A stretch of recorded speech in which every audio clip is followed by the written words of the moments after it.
पट्टे काटने की प्लानिंग कर रखी है। कि 5 साल सेवा दे दी, अब कुछ मेवा लेंगे। मेरी बात सुनो, मैंने पढ़ के सुना है, आप थे कि नहीं थे? वीडियो चालू आनंद पकड़े हेटा नागिद्दा जो वीडियो बन चुकी दो तानाशाही करके ये पंचायत की आबादी भूमि पे घोटाला करने की साजिश रची जा रही है और बेशकीमती जमीन को खुर्द-बुर्द किया गया। तो हम 1-2 दिन में कलेक्टर साहब के वहाँ भी धरना प्रदर्शन करेंगे। आप देख रहे हैं मेवाड़ एक्सप्रेस मीडिया, सच की आवाज। ग्रामीणों से जानेंगे क्या मुद्दा है। आज वैसे 26 जनवरी को प्रस्तावित ग्राम सभा थी। काफ़ी टाइम से गांव में एक अहम मुद्दा चल रहा है आबादी भूमि का। उसको लेके सभी गांव के युवा बुजुर्ग सभी इकट्ठे हुए थे सचिव से और सरपंच से इस बारे में जानकारी ले। जब हम पंचायत में इकट्ठे हुए 18 मिनट में ग्राम सभा को ख़त्म करके जनप्रतिनिधि और सचिव तो अनुपस्थित थे, सहायक सचिव थे, वो मेरे जानकारी में नहीं है, कुछ भी नहीं है, मैं कुछ नहीं बोलता, ऐसे करके वो उठ के चले गए। सभी ग्रामीण यहाँ बैठे हुए और हमें इसके बारे में कोई जानकारी नहीं दी गई है। इस तरह से पूरी तानाशाही करके ये पंचायत की आबादी भूमि पे घोटाला करने की साजिश रची जा रही है और बेशकीमती जमीन को खुर्द-बुर्द किया जा रहा है। इसके ऊपर हमें पूरी जानकारी चाहिए। कितने पट्टे पूर्व में जारी किए, आपत्ति होने के बाद भी जारी कर दिए, किस नियम के तहत दिए गए पट्टे, इसकी जानकारी सार्वजनिक न पंचायत कर रही है, न सचिव जवाब दे रहा, कोई भी किसी का भी फ़ोन नहीं उठाते हैं। इसके बारे में हम यहाँ इकट्ठे हुए हैं और आज ग्राम सभा थी, ये सोच के इकट्ठे हुए कम से कम आज तो जवाब देंगे, लेकिन आज से जनप्रतिनिधि गायब हो गए। पूर्व 1 साल 1.5 साल पहले हमने इस मुद्दे को लेके कलेक्टर सीओ तक भी गए थे हम। उस टाइम भी जांच बैठी थी, उस मामले को ही पूरा रपा-दपा कर दिया गया। आपत्तियों की बात गई तो मैंने पूछा कि सार्वजनिक आपत्ति थी, इसको खारिज करके हमने पट्टा दे दिया। ठीक है, दे दिया, आप किस नियम के तहत पट्टा दिया गया है ये जानकारी बताए, कोई जानकारी नहीं दे रहे हैं। पट्टे दिए तो आपत्तियों वाले भी पट्टे दे दिए गए हैं, तो किस प्रावधान से, किस तरह से, किस मन मर्जी से अपने पट्टे जारी कर रहे हैं और इस बेशकीमती जमीन को खुर्द-बुर्द कर रहे हैं, राज्य से नुकसान पहुँचाया जा रहा है। तो ग्रामवासी क्या चाहते हैं इस जमीन? ग्रामवासी का एक अहम मुद्दा है, जो जमीन खाली कराई है उसको आरक्षित कर दी जाए, सरकारी योजना के लिए, भविष्य के लिए, खेल कूद के लिए, किसी भी चीज के में मान के सार्वजनिक इसको आरक्षित कर दिया जाए। आपकी इन्होंने गांव वालों के तो सभी कब्जे हटा दिए, मगर पास वाले गांव को पैसे देके इन्होंने 1500 स्क्वायर फीट के 2-2 पट्टे जारी किए हैं और हम इनसे विवरण मांग रहे हैं तो ये उठ के चले गए। हम ये जानना चाह रहे हैं कि बाहर के गांव वालों को इन्होंने किस भी यहाँ पे पट्टे दिए, क्योंकि उनका तो अतिक्रमण था नहीं, गांव वालों का अतिक्रमण था तो हटवा दिया। तो बिना अतिक्रमण वाले को पैसे लेके इन्होंने पट्टे कैसे जारी किए? अगर यही प्रोसेस है तो हम गांव वाले भी पैसा देने के लिए तैयार हैं, हमें भी पट्टे जारी किए जाए या फिर हमें बताया जाए कि किस प्रावधान से इनको पट्टे दिए गए। इनसे भी जाने के पंचायत में क्या हो रहा है। मैं जनप्रतिनिधि वार्ड नंबर 2 महाराज की खेड़ी।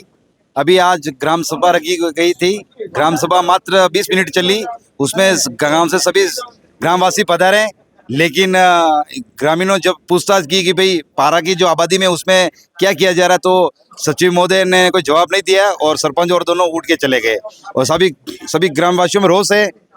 मैं ये प्रशासन से ये आग्रह करूंगा कि इनकी जन सुनवाई करें और सबका साथ दें। जय हिंद। तार बंदी की प्लानिंग कर रहे हैं। 12 बीघे जमीन है टोटल। पट्टे तो नहीं दिए, पट्टे काटने की प्लानिंग कर रखी है कि 5 साल सेवा दे दी, अब कुछ मेवा लेंगे। और टीवी वास्ते माँ पकड़ना हो तो पकड़ दो, सुमात नहीं बोलिया पंचायत भाटा हाटा सब दाबी दीदा, एकला मना कर पाचे भाटा वाया मैं बाद में माथे पड़ गया, घड़ाम पड़ता वीडियो की दो, वीडियो करता लगा दूसरा सरपंच साहब सबार वीडियो की दो अपनी में फादा पुगे अनार वीडियो चालू आनंद पकड़े हेटा नागिद्दा जो वीडियो बन चुकी दो सब। तो आपरे ऊपर कौन गिरा? पंचायत रहा? हाँ, सरपंच और सचिव सरपंच न्याय दो कि पारे में जो अवैध पट्टे कट रहे हैं उसके खिलाफ खड़े हुए हैं। हम ये चाहते हैं कि पारे में जो भी अवैध ये पत्थर डाल रखे हैं, लाइनिंग कर रहे हैं, हमको किसी को भी जानकारी नहीं, हम जानकारी लेने जाते हैं तो ये मना कर देते हैं, सचिव साहब फोन भी नहीं उठाते हैं। और ये अभी हमारी सबकी यही राय है कि पूरे पे तारबंदी करके छोड़ दिया जाए। जो आगामी सरपंच आएगा, जो भी रूपरेखा होगी गांव की, उस हिसाब से हम जो भी खेल मैदान बनाना है, कुछ राजकीय कार्य करवाने हैं, कुछ भी कराने हैं, स्कूल के लिए कुछ भी कराना है, उसके लिए हमारे पास कुछ भी ज़मीन भी नहीं है, ये लास्ट ज़मीन है। उसके बाद हमारे पास सरकारी कोई ज़मीन भी नहीं है, तो हम कुछ भी सरकारी योजना आएगी तो उसका लाभ कहाँ से लेंगे? हम सब यही चाहते हैं कि इसको यही जहाँ है जाए पट्टे वट्टे न देकर इसको तारबंदी करके छोड़ दिया जाए। अगर ये नहीं किया गया तो हम 1-2 दिन में कलेक्टर साहब के वहाँ भी धरना प्रदर्शन करेंगे। नहीं और न ग्राम सभा हुई है और ना ये कह रहे मेरे पास रजिस्टर है। लो बात करो इनसे सर। बात को नाम जी बोलो, रेस्टोरेंट नहीं है, 2 मिनट रुको। हाँ सर। अरे कोई नहीं है, ये राम जी तो अभी आए हैं, उस समय ग्राम सभा हुई तब नहीं थे।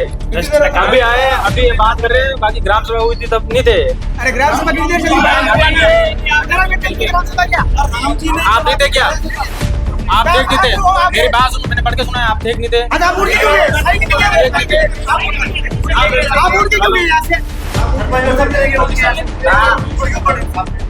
हेलो, हमारे तो फोन ही बंद है, कोई चार्ज लगे तो। भैया मां साइन बाकी रेस्टोरेंट में बेटा बोल रहा है मां साइन नहीं किया। ये बात पंची टेंडेंस से आओ ये ना ये मेरे पास रजिस्टर सरपंच साहब ने किया बड़ा अच्छा रजिस्टर नहीं